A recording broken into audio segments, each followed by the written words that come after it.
असार 2083 मकर राशिको मासिक राशिफल।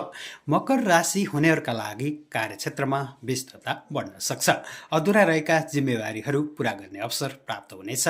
अनुशासन योजनाबद्ध प्रयासका कारण उल्लेखनीय प्रगति हासिल गर्न सकिनेछ।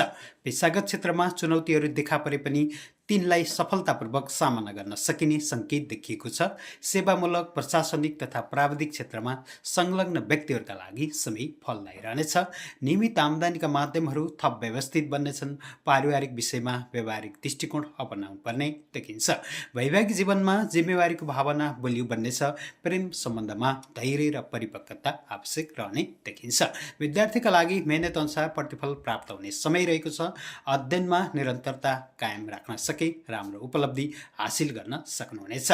स्वास्थ्यका दृष्टिकोणले शरीरलाई पर्याप्त विश्राम दिनु आवश्यक देखिन्छ। खानपान दिनचर्यामा ध्यान पुर्याउन सके थप सकारात्मक परिणाम प्राप्त हुने देखिएको छ।